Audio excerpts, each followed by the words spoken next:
Amados irmãos, a graça e a paz do nosso Senhor e Salvador Jesus Cristo. Amém, queridos? Louvado seja o nome do Senhor. Amados, nós estamos aqui de volta, trazendo mais um vídeo, mais um trabalho aqui maravilhoso. E hoje eu quero falar sobre o casamento. O casamento é um projeto de Deus, certo? É um projeto de Deus. Irmãos, falando sobre o casamento, né? Casamento que é uma aliança inquebrável.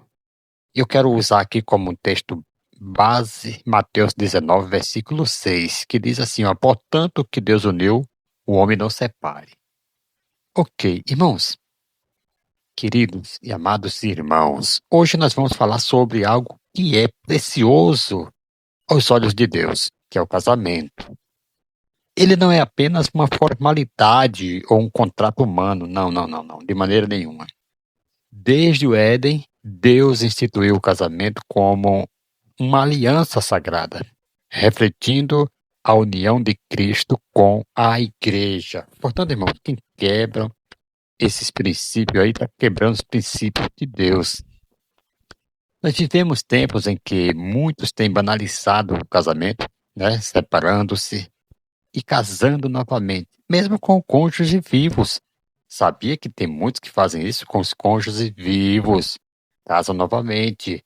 E isto não é assim de qualquer maneira.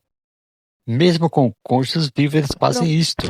E ensinando, o pior que ensina aos outros que isso é aceitável. Em vez de ele reconhecer o pecado, como Davi, quando pecava, por isso que a Bíblia diz que Davi era um homem segundo o coração de Deus, porque ele reconhecia o seu pecado. Mas tem pessoas que pecam e ensinam os outros como se isso fosse aceitável, querido. Mas a palavra de Deus nos chama a um padrão mais elevado, que é o casamento. É até que a morte separe. Não estamos aqui para julgar, mas para alertar e mostrar o caminho do arrependimento, da restauração de Deus. Em primeiro lugar, o casamento é um projeto original de Deus. Lá em Gênesis capítulo 2, versículo 18 ao 24, nós vemos que Deus disse, não é bom que o homem esteja só, farei para ele alguém que o auxilie. Ele uniu homem e mulher, e eles se tornaram uma só carne. Esse vínculo, querido, é espiritual, emocional e físico. Deus é testemunha dessa aliança, e o seu coração é que é, é, essa união seja sagrada e permanente. Lá em Malaquias, capítulo 2, versículo 16, nos diz que ele nos lembra, né? Ele nos lembra assim, eu odeio o divórcio, não por querer punir, mas porque eu vejo o casamento como uma aliança de fidelidade, algo que deve refletir seu caráter e amor. Em segundo lugar, o homem pode falhar, mas a palavra de Deus não muda. Inclusive, amado, muitos líderes e pastores hoje têm se afastado desse padrão, justificando erros próprios e ensinando aos outros que podem casar novamente, mesmo com o cônjuge vivo.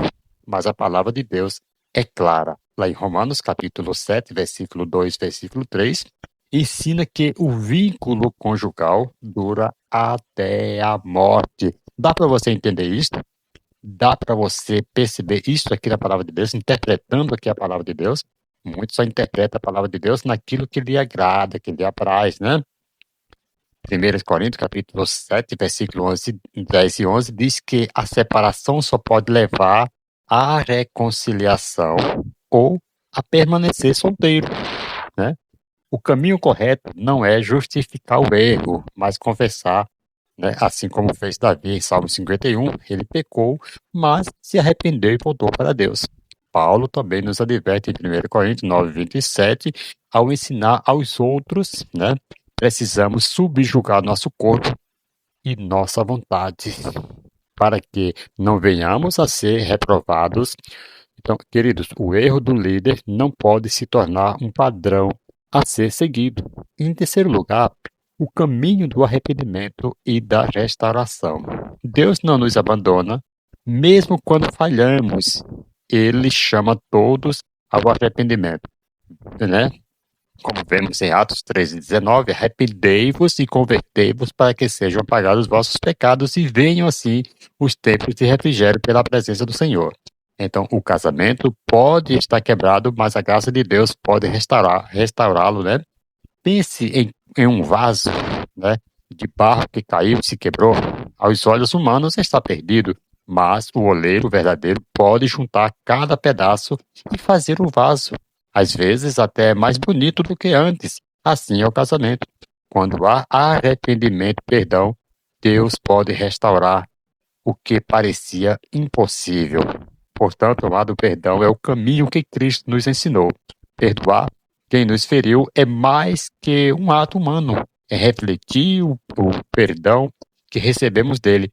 Mesmo na infidelidade, a palavra nos chama a perdoar e buscar a reconciliação quando possível. E concluindo aqui, o casamento não é um contrato descartável, mas uma aliança divina. É o reflexo do amor e fidelidade de Cristo para a igreja, para com a igreja. Não estamos aqui para condenar, mas para mostrar o caminho da graça e da restauração.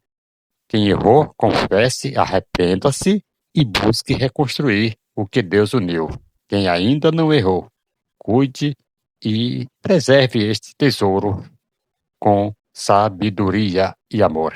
Lembre-se, a verdade liberta, João 8:32, e o arrependimento traz refrigério e restauração. Deus quer famílias fortes, líderes íntegros e corações alinhados com a sua palavra. Amém, amados? Que Deus assim nos abençoe. Em Cristo Jesus. Amém.